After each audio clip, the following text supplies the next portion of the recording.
Assalamualaikum warahmatullahi wabarakatuh. Bismillahirrahmanirrahim. Langsung saja, di sini saya akan mempresentasikan tentang pemeliharaan sumber daya manusia. Adapun materinya sebagai berikut. Pengertian pemeliharaan yaitu usaha mempertahankan atau meningkatkan kondisi fisik, mental, dan perilaku karyawan biar mereka tetap loyal dan bekerja produktif untuk menunjang tercapainya tujuan perusahaan. Pemeliharaan yang baik dilakukan dengan kegiatan kesejahteraan yang berdasarkan kebutuhan sebagai besar karyawan serta berpedoman kepada internal dan eksternal konsistensi. Selanjutnya, asas-asas pemeliharaan karyawan atau asas-asas pemeliharaan tentang sumber daya manusia. Yang pertama, asas manfaat dan efisiensi. Pemeliharaan ini hendaknya meningkatkan prestasi kerja, keamanan, kesehatan, dan loyalitas karyawan dengan mencapai tujuan. Asas ini harus diprogram dengan baik supaya tidak sia-sia. Yang kedua, asas kebutuhan dan kepuasan. Pemenuhan kebutuhan dan kepuasan harus menjadi dasar kegiatan pemeliharaan karyawan. Asas ini penting supaya tujuan pemeliharaan, kesejahteraan, dan perilaku karyawan baik, sehingga mereka mau dan mampu bekerja secara efektif dan efisien, menunjang tercapainya tujuan perusahaan. 3. Asas keadilan dan kelayakan. Keadilan dan kelayakan hendaknya dijadikan asas kegiatan pemeliharaan karyawan karena keadilan dan kelayakan akan membuat ketenangan dan konsentrasi karyawan terhadap tugas-tugasnya sehingga dapat disiplin dan bekerja sama serta semangat kerjanya meningkat. 4.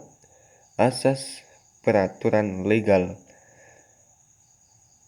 Peraturan-peraturan legal yang bersumber dari undang-undang atau kepres dan keputusan menteri harus dijadikan asas kegiatan pemeliharaan karyawan. Hal ini penting untuk menghindari konflik dan intervensi serikat buruh dan pemerintah. 5. Asas kemampuan perusahaan. Kemampuan perusahaan menjadi anutan dan asas kegiatan pemeliharaan kesejahteraan karyawan. Jangan hingga terjadi pelaksanaan pemeliharaan karyawan yang mengakibatkan hancurnya perusahaan. Selanjutnya, tujuan pemeliharaan. Yang pertama, untuk meningkatkan produktivitas kerja. 2. Meningkatkan disiplin dan menurunkan ketidakhadiran karyawan.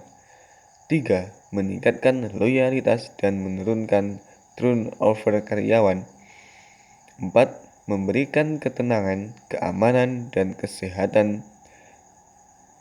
5. Meningkatkan kesejahteraan karyawan dan keluarganya. 6.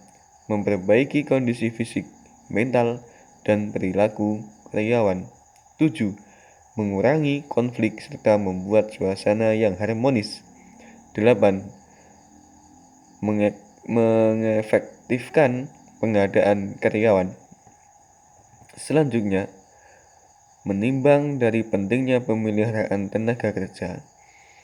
Pemeliharaan sumber daya manusia dimaksudkan sebagai suatu kegiatan administrasi untuk mempertahankan stamina sumber daya manusia dalam melaksanakan pekerjaan di dalam perusahaan.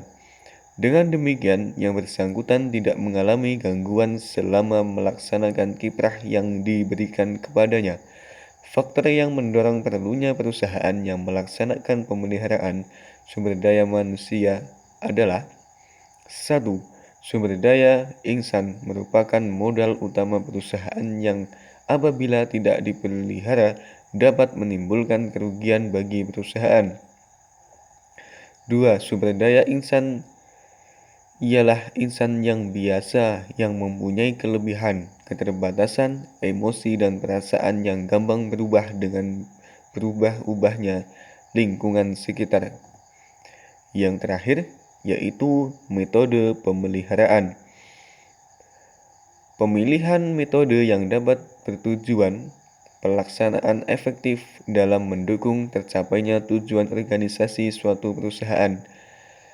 Menurut Hasibuan dalam bukunya yang berjudul Manajemen Sumber Daya Manusia, manajer seharusnya menerapkan metode yang sesuai dan efektif dalam melaksanakan tugas-tugasnya. Adapun metode pemeliharaan antara lain 1. Komunikasi, 2. Insentif, 3. Kesejahteraan karyawan, dan yang terakhir kesehatan dan keselamatan kerja. Demikian presentasi dari pemeliharaan sumber daya manusia. Apabila banyak sekali kekurangan, saya mohon maaf yang sebesar-besarnya. Wallahul muwaffiq ila aqwamit thoriq. Wassalamualaikum warahmatullahi wabarakatuh.